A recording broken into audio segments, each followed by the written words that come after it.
Төрийн ордонд холбооны бүгд найрамдах Герман улсын ерөнхийлөгч Гаук, Монгол улсын ерөнхийлөгч Элбэг Дөржинар ганцаарчсан уулзалтыг хийсэн. Уулзалтын дараа албан ёсны хилцээ эхэлсэн.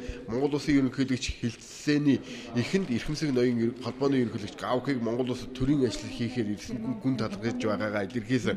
Монгол улсын хувьд Герман улстай худалдаа эдийн засаг боловсрол гэх мэт бүхэл шатанд хамтын ажиллагаатай ажилладаг. Энэ мэт хамтын ажиллагааг тэлэх тал дээр энэ удаагийн айлчлал ихээхэн ач холбогдол өгнө гэдгийг төрийн тэргүүнд тодтогсон. Эрхэм хүндэт ерөнхийлөгч Йохим Гаух, энд хүрэлцээрсэн хатагтай ноёд хэвлэл мэдээллийн төлөөлөгчдийн өдрийн амгалан айлтгая. Мөн зэсийн баяжмал нийлүүлэх гэрээг манай одоо хувийн үйлдвэрлэгчдтэй Германы тал бас Германы одоо компани байгуулсан. Энэ бол их чухал юм хэлцээр боллоо.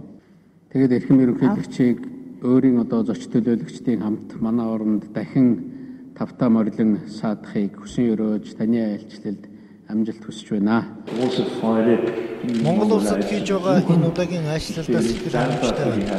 Эрхэмсэг ноён ерөнхийлөгч Элбэг Доржид би үргэлж талархалтай явдаг.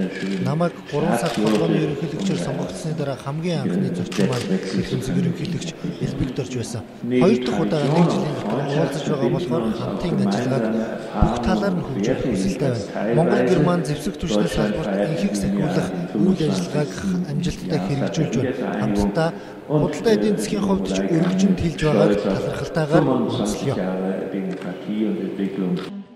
Хариу талархлаа холбооны ерөнхийлөгч Гаук илэрхийлээд хоёр орны харилцаа хамтын ажиллагаа хөгжихэд баяртай байдгаа илэрхийлээд улам бүр хамтын ажиллагааг гүнзгийрүүлэх хэрэгтэй байгааг тэмдэглэсэн юм а. Монгол Германы хооронд соёл боловсрол эдийн засаг иргэд хоорондын харилцаа зэрэг олон талд суурилсан хамтын ажиллагаанууд амжилттай хөгжиж байгааг хэлцээрт оролцсон албаны төлөөлөгчид онцолж байна.